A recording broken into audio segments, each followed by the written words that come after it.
Hello everyone. So yeah, the fifth meta principle. Principles differ in different game states. So let me first talk about the origins of this principle. This principle basically comes from Dan Heisman, and I'm Dan Heisman.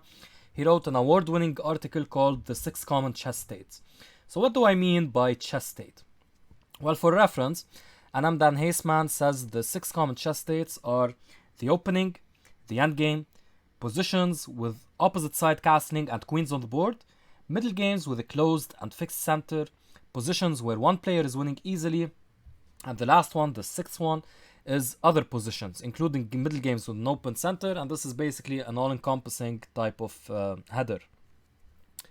So these meta principles, this meta principles differ in different game states, aims to remind one that seemingly all-encompassing principles in one phase of the game, such as the mid game, do not also apply in other phases of the game, such as the opening. I've actually in the opening principles, we have a principle called "Don't play the opening like the middle game." Many beginners do that. They start, instead of developing their pieces, which is very important, the opening, they start, for example, attacking the other side. That's not possible in the opening. You're trying to play it like a middle game. You attack in the middle game, not in the opening, usually. So it's important to know that these different game states require different ways of handling them.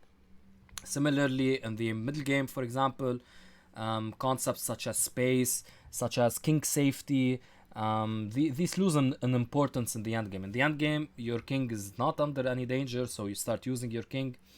And concepts such as space lose in importance because there's less restriction in the end game anyway. Space is used to restrict your opponent's pieces. But in the end game, it's reduced pieces for both sides, so space as a concept really doesn't make sense. Outside passed pawns are more important in the end game rather than the middle game. And for example, in the end game, an isolated pawn can be very strong because it's a passed pawn. While in the middle game, it can be a weakness. It can be a strength as well, but it can be a weakness. So I will not exhaust this explanation. I recommend that you check out Anam Dan Heisman's article, The Six Common Chess States. Okay, so that will be it for the explanation of the reasoning. Alright, so for the associated principles. First one, the center isn't just the middle four squares, but a more abstract concept that diminishes as it radiates from the board's central points, and of course other principles related to the center. So control of the center begins to diminish in importance in the endgame. Central control means little when there are outside passed pawns threatening to promote. Therefore, it is not important to control the center in all game states of chess. So different principles apply in different game states. Second one, the entire section on conversion is of course associated with this fifth meta principle because conversion has to do with the winning state of the game, one of the six states. It's when you're winning. So when you're winning, positional considerations don't matter as much. Who cares about a weak square when you're up a rook? And third associate principle, the best defense is a good attack. That may be the case in the middle game, but in the opening, you probably want to develop your pieces rather than start a counter attack when you're not really well developed. Alright, and the fourth associate principle, with reduced material as occurs in the end game, concepts such as space lose in importance. They're less important, probably not important at all, because in the end game, when you have your pawns up the board, they're gaining space for your side, for example. Pieces, because the pieces are so reduced, pieces from your opponent's camp can just shift over to your camp and attack the weak squares left behind from your advanced pawns that gained space. So that is why principles differ in the endgame. Fifth associated principle, so by the fourth associated principle, I mean in the end game, space and other such concepts are less important. So the associated concepts of space are less important. And maybe not even at all important. Okay. Fifth one. The rules of attacking chess obviously do not apply in the opening and the end game. Those phases of the game require other strategies such as developing one's pieces in the opening and using the king in the end game. So that's the attacking concepts are more so applicable in the middle game. The sixth one of our favorites, right? Knight on the rim is dim. I think this principle applies more so in the opening and less so in the middle game and less so in the end game.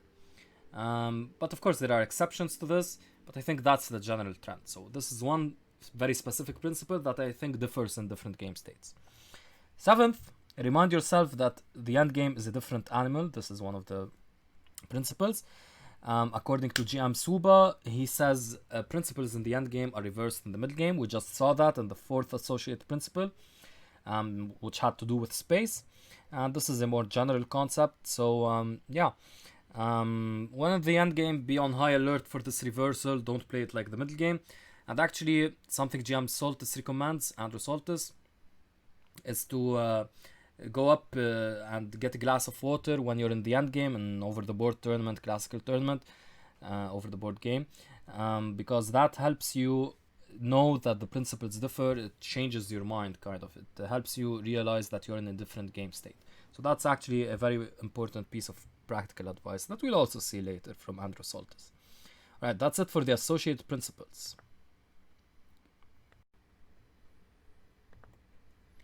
Okay, so as a corollary or sub-principle, the principles that apply across all game states, however, must be quite important. For example, one of Emmanuel Lasker's famous quips, when you see a good move, look for a better one. This obviously applies across basically all game phases, game states. Maybe perhaps not in the winning game phase or game state, but we can actually apply it if we add a caveat. When you see a winning move, play it. That's the caveat to when you see a good move, look for a better one. Then this principle will apply in the winning phase. But it also applies against across all the different game phases. The ones mentioned by Anam Dan Heisman. For example, the opening, if you find a good move, look for a better one. Middle game, if you find a good move, look for a better one. End game, if you find a good move, look for a better one.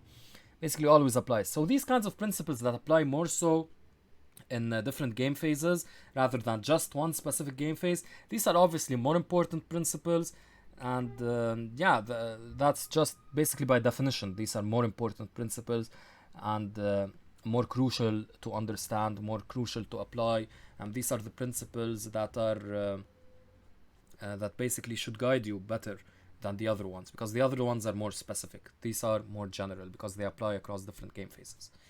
So yeah, let's move on to the famous game section. Alright, so for the famous game, let's start out. It's between Harry Nelson Pillsbury and William Henry Krause Pollock. I hope I pronounced that correctly. If anyone wants to correct me, do so in the comments section. Yeah, so Pillsbury, he was an amazing player, amazing person, genius all around, I think. Unfortunately, his life was cut short by disease. But in the short time he played some amazing chess and introduced some brilliant concepts. Pollock also has some brilliant games. He's not very well known, but I think anyone who dabbles a bit with chess history should know about him. Anyway, I won't be talking much about the opening, so let's skip right ahead. Let's skip to move 28 here. So we reach an endgame here. If you guys want to check out the entire game, you can of course do so. I've included the link in the description. So we reach an endgame here. Why is this an endgame? Because we have three pieces. Their value, if you add them up, 5 Reinfeld values, 5 plus 5 plus 3, that's 13. And that's usually the line of demarcation to know whether or not it's an endgame. This is something Andrew Soltis talks about. So if you have 13 points of non-pawns, 13 points, and under that amount, it's basically an endgame. So if we had only 5 plus 3 over here, that would be 8, so it's an endgame. But if we had a rook and a knight and also a bishop, for example, that would be 14. That would be 16 points, which is greater than 13, so it would not be an endgame. That's a cold and hard fast rule. Basically the endgame, the definition is that the king is safe, and in this case of course the king is safe. And actually this is something very important. So the king here, it's castled, yeah, that seems good, it's safe, it was safe before, but now this white king is actually in a better position because the white king is able to make use of its power in the center while this black king is stuck over here. So let's see. So basically what this game shows is that the principles differ in the endgame. In the endgame you want to use your king, while in the middle game you want to keep your king safe. So This is a good middle game king, but not a good end game king. This is a good end game king, but not a good middle game king. So let's see what happens. So king e3 here. And slowly we go through the game. And king f4, the king is made use of. It gets some nice squares. It allows this f6 check to happen. And here, in fact, possibly this was possible, but he didn't want to see any of that. So he keeps making use of his pieces, remaneuvers, and slowly but surely the game shall be won thanks to this king. So this king h6 is a bit strange, but it has ideas like these kinds of ideas. And now one pair of rooks is traded, and now the king comes back. It wants to go to the center. And look at this, very slowly but surely we win the pawns. We got a passed b pawn over here, and we're going to win the game. So let's see how Henry did it. Yeah, sorry, Pillsbury, Harry Nelson Pillsbury. And yeah, very easy now. King rook h1 ends the game. If something like h2, we again make use of our king. We go king f3, and we're able to pick up the pawns. And even if like the black king picks up this pawn over here, we still have the rook to be able to checkmate the white king. So excellent game by Harry Nelson Pillsbury. Genius. And yeah, it shows how principles differ in different game phases. Alright, so for the other game, it's very similar in the concept introduced here. Basically, in the end game, you have to make use of your king, while in the middle game, that's not so prudent. You have to keep your king safe. So this is the same thing here. So king f3, making use of the king. Technically, I have to mention that this is not an endgame if you follow Soltis's rule. But it's also kind of an endgame because the king here is quite safe. The white king, the black pieces are so passively placed that there won't be any real attack on the king. So the king is quite safe. So look at this, king f4, king keeps coming up. And yeah, we move here. Finally, it does reach an endgame here, because now if you count the material, it's 11 points against 11, so that's probably an endgame, and both kings are actually quite safe. But this king, it's very passively placed, these pieces are very passively placed, and let's see how white was able to win the game. First, he starts attacking the g6 pawn, which could be a weakness. So white has some supreme control over the dark squares. Knights are getting traded. Black is hoping that he can get an opposite colored bishop endgame and draw that. But of course, with the rooks on the board, that's not possible. And now the king will remaneuver soon enough. So we'll see how that happens. Very slowly here, we go over how the white king eventually was able to breach the position. And now look at this combination. And after taking, we do not take back, as the arrow indicates. We actually play the amazing rook f8. And this is winning, because after rook takes f8, there's e7 check. So what made white win this game?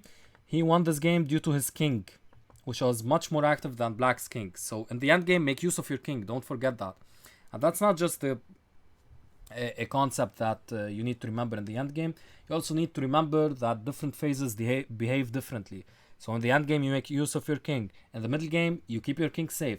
Remember, different phases of the game require different principles. So please remember that, guys. And I hope you got something out of this video. With that, take care.